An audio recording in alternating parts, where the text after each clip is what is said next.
For more than 60 years, Bob Dylan taught the world a strange lesson. Not everything deserves an answer. While audiences demanded explanations and journalists chased meaning, Dylan stepped sideways, leaving riddles in place of clarity. This was not an act of rebellion or arrogance. It was instinct. From the beginning, Dylan understood that once a story is pinned down, it loses its power to evolve. His silence became part of the music, but time is relentless. As decades pass, the distance between myth and truth grows smaller. Now, in his 80s, Dylan has not issued a confession or a grand statement.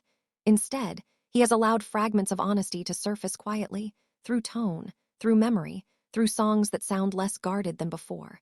These fragments don't dismantle the legend. They complete it. They reveal a man who learned early that survival sometimes requires disappearance. A man who feared being fixed into one meaning more than being misunderstood. This late clarity doesn't change who Bob Dylan was. It explains why he had to keep becoming someone else.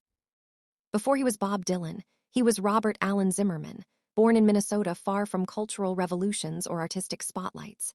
His family belonged to a small Jewish community shaped by immigrant history, caution, and endurance. There was no drama in his childhood, but there was weight, unspoken, constant, and formative. When his father contracted polio, the family's stability shifted. They relocated to Hibbing, a mining town where isolation wasn't emotional, it was environmental. Winters were harsh. Distance was physical and psychological. Dylan grew up with asthma, often sidelined from physical play, forced inward while others ran free. That inwardness shaped him. He learned to listen. Radios became windows. Distant sounds felt larger than his surroundings. The quiet taught him observation, not expression. His family's roots traced back to Eastern Europe, histories marked by displacement and survival. Though he couldn't articulate it then, those inherited memories settled into his imagination. Long before he wrote songs about loss or wandering, he absorbed those ideas simply by being still in a world that rarely explained itself. Music entered Dylan's life not as a hobby, but as an awakening. Around the age of 10, voices on the radio cut through him with unfamiliar force. Elvis Presley carried confidence. Hank Williams carried pain. It was Williams who left the deeper mark. Dylan later described that voice as cracked, wounded, and brutally honest. It didn't try to impress. It confessed. That mattered more than beauty. Dylan began playing piano by ear, ignoring formal lessons and theory. He didn't want correctness, he wanted truth. His playing was unconventional, sometimes technically wrong but emotionally exact. People noticed. As he grew older, he picked up a guitar and fell into rock and roll's raw energy. Little Richard fascinated him, not just musically but visually. The clothes, the swagger, the transformation. Dylan realized that identity could be performed. That realization changed everything. Music wasn't just sound anymore. It was a mask, a doorway, a method of escape. On stage, a person could become someone else. And for a boy who felt trapped by silence and geography, that possibility was intoxicating. By his teenage years, Dylan was already practicing reinvention. He told classmates stories that shifted depending on the audience. He claimed origins that weren't true. These weren't careless lies. They were rehearsals. Dylan was testing how identity could be shaped, discarded, rebuilt. He noticed how confidently told stories were rarely questioned. This philosophy followed him into adulthood. When interviewers asked what his songs meant, he often deflected, pushing the responsibility back onto listeners. This wasn't evasiveness. It was belief. Meaning, like identity, was never fixed in his mind. In 1959, he moved to Minneapolis and briefly enrolled at university. Academic life bored him. Instead, he gravitated toward coffeehouses filled with folk music, poetry, and political debate. He lived cheaply, played for little money, and introduced himself with a new name, Bob Dylan. He never explained its origin. The mystery was intentional. Around this time, he discovered Woody Guthrie's autobiography. That book didn't just influence him, it redirected him. Guthrie showed him that songs could carry lives, histories, and responsibility. Dylan didn't hesitate when it came time to leave Minnesota. At 19, he boarded a bus east with little money and a singular goal: meet Woody Guthrie. Guthrie was hospitalized, his body deteriorating, his voice fading. Dylan found him, played for him, and received a handwritten note in return. That moment grounded him. It gave him permission to continue. Soon after, Dylan recorded his first album. It sold poorly. Executives doubted him. His voice was mocked. But producer John Hammond recognized something raw and real and signed him anyway. Dylan didn't linger on failure. He moved forward. Then came the woman who changed everything. When Dylan met her in the early 1960s, he was still open, still uncertain, still human. She was politically engaged, intellectually sharp, and deeply serious about the world. She expanded his moral vocabulary. They moved in together quickly. Her influence reshaped his writing. His songs became more precise, more empathetic, more grounded in social reality. This transformation wasn't accidental.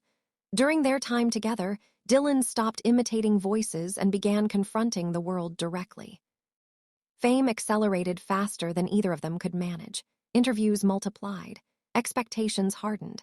Dylan was no longer just a musician, he was becoming a symbol. She struggled with the scrutiny, the loss of privacy, and the emotional distance fame created. Her family distrusted him, sensing instability beneath the brilliance. As Dylan's public importance grew, his personal space shrank. Eventually, the relationship collapsed. This loss haunted him deeply. By the mid-1960s, audiences demanded answers from him, political, moral, generational. Dylan felt trapped. His decision to go electric wasn't betrayal, it was self-preservation. The music grew fractured, ambiguous, defiant. Fans reacted with anger. They booed him, accused him of selling out. One infamous performance captured the tension when someone labeled him a traitor. Dylan's response was cold. He ordered the band to play louder. It wasn't arrogance. It was exhaustion. The tour were relentless. Sleep disappeared. Pressure mounted. His health deteriorated. Friends later described him as unraveling under the weight of becoming too important too fast. Then everything stopped. A motorcycle crash near Woodstock removed Dylan from public view. Details were scarce. Explanations never came. For many, it looked like an accident. In truth, it functioned as an escape. Dylan withdrew from the spotlight and embraced domestic life. He married quietly, shielded from the press, and built a structured, private world. For the first time in years, he wasn't required to explain anything. Those close to him described a calmer man, present, grounded, almost ordinary. Creatively, his music softened. The urgency of protest gave way to reflection, but unresolved wounds remained. Stability concealed fracture. It didn't erase it. Over time, the marriage strained. Dylan's need for privacy clashed with emotional intimacy. Conflict seeped into his art, culminating in an album that felt less like performance and more like confession. Though he denied autobiography, the truth was evident. The songs spoke of distance, regret, resentment, and longing. His son later confirmed what listeners had long suspected. The music mirrored the collapse of his parents' relationship. By the late 1970s, Dylan transformed again, this time toward faith. During a tour, a silver cross landed on the stage. Days later, alone in a hotel room, Dylan claimed to experience a profound spiritual encounter. He embraced Christianity fully, immersing himself in scripture and recording gospel albums with unapologetic conviction. Fans were stunned. Many walked out of concerts. Dylan didn't retreat. He doubled down. Yet even faith did not resolve everything. His personal life grew more secretive. A later marriage and child remained hidden for years. He believed privacy was protection, but isolation followed. Musically, he struggled. Albums were rushed. Critics dismissed them. Dylan later admitted he was lost. The faith that once anchored him loosened. The secrecy that once felt necessary became heavy. His career appeared to fade. But disappearance had always been part of his rhythm. And once again, retreat prepared the ground for return. When Dylan reemerged creatively in the late 1990s, it wasn't through rebellion. It was through reckoning. His voice was older, rougher, stripped of illusion. The songs carried memory, fatigue, and mortality. He no longer needed to shock. He needed to endure. Over time, Dylan began allowing small truths to surface, not in interviews, but in tone. He acknowledged regret. He hinted at a love that never left him. He suggested that one early loss shaped everything. These weren't confessions. They were permissions. The myths loosened. The motorcycle crash looked less like accident and more like exit. The religious phase less like confusion and more like refuge. Dylan never explained himself fully. He didn't need to. His late work clarified something essential. He wasn't hiding from meaning. He was protecting it. And by refusing to reduce life into answers, Bob Dylan became enduring, not as a spokesman, but as a witness. As Bob Dylan entered his later years, his music changed quietly. It no longer tried to challenge the world. Instead, it observed it. His voice grew rougher, carrying age, memory, and acceptance. These songs weren't about rebellion or relevance. They were about endurance. Dylan wasn't trying to stay young or modern. He was documenting what it feels like to live long enough to outlast expectations. Mortality became present, not dramatic. His work turned reflective, honest, and patient. Critics began listening differently. What they heard was not decline, but survival. Dylan spoke less in public, but when he did, his words felt grounded. He acknowledged regret without apology and love without explanation. There were no dramatic confessions, only small truths slipped quietly into conversation. He no longer hid behind mystery. He no longer needed to. Dylan allowed himself to be seen as human, aging, imperfect, and unresolved. The anger of youth faded into acceptance. His music stopped instructing and started accompanying listeners instead. Awards and recognition arrived late, but Dylan accepted them without celebration. He never reshaped his work to please institutions. His continued touring wasn't about proving stamina. It was routine, structure. The stage remained the one place where he felt honest. Audiences stopped looking for answers. They came to witness continuity. Dylan offered presence, not performance, and that became enough. In his later songwriting, small moments carried heavy meaning. Memory replaced movement. Silence became part of the sound. Dylan understood that loud truths fade, but quiet ones last. By refusing to explain his life, he allowed listeners to place their own experiences inside the songs. The music didn't change. The listeners did, and that kept the work alive. Looking back, Dylan's constant reinvention forms a pattern. Whenever the world tried to define him, he moved away. This wasn't rebellion. It was self-preservation. Dylan believed clarity could become a cage, so he chose ambiguity. Confusion protected his freedom. Silence protected his truth. That choice shaped everything he became. Many searched for a final confession from Dylan, a single truth to explain his life. He never offered one. Instead, he left fragments, lines, tones, moments. Dylan didn't want to be fully understood. He wanted to be felt. His life wasn't a statement. It was a process, and it refused neat endings. As others retired or faded, Dylan remained active. Not chasing relevance, not living in nostalgia. He allowed age to show. His voice changed. His pace slowed. He treated aging as texture, not weakness.